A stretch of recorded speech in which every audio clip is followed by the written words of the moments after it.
રાપર પોલીસે ચોરાયેલું મોટરસાયકલ ઝડપી પાડ્યું. 2 આરોપીઓની ધરપકડ. રાપર ટાઉન વિસ્તારમાંથી ચોરાયેલું મોટરસાયકલ ઝડપી પાડી રાપર પોલીસે 2 આરોપીઓની ધરપકડ કરી છે. પેટ્રોલિંગ દરમિયાન મળેલી બાતમીના આધારે ચિત્રોડ રોડ પર હનુમાન મંદિર નજીક શંકાસ્પદ મોટરસાયકલ ચાલકોને અટકાવી પૂછપરછ કરતા તેમની પાસેથી વાહનના કોઈ દસ્તાવેજ મળી આવ્યા નહોતા. તપાસમાં મોટરસાયકલ રાપર ટાઉનમાંથી ચોરાયેલું હોવાનું સામે આવતા પોલીસે લાલજી રાયધનભાઈ દેવીપૂજક અને દિનેશ બીજલભાઈ દેવીપૂજક રહે સરભંગી વિસ્તાર રાપરની ધરપકડ કરી હતી.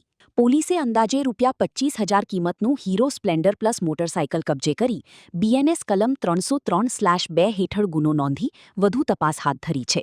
આ કાર્યવાહી Rapar police inspector RL Khatana અને તેમની ટીમે કરી હતી. રિપોર્ટ કિરણ ગોરી. 2026-27 એડમિશન ચાલુ છે. ઓછા અભ્યાસે ઝડપી નોકરી મેળવવાની સુવર્ણ તક. સતત 9 વર્ષથી નંબર 1 સંસ્થા.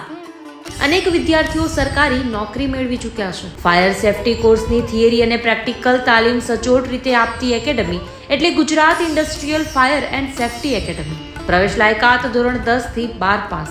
આપ સૌ વાલીઓ અને વિદ્યાર્થીઓના સહકારથી સતત નંબર 1 રહેલી સંસ્થા 8 વર્ષ પૂર્ણ કરી 9મા વર્ષમાં મંગલ પ્રવેશ કરે છે. ભવિષ્યના ઘડતર અને સારી નોકરી મેળવવા આજે જ સંપર્ક કરો Gujarat industrial fire and safety academy, બીજા માળે રાષ્ટ્રભાષા ભવન, બસ પોર્ટની સામે, ભુજ, કચ્છ. સંપર્ક 9737296001 8155030882.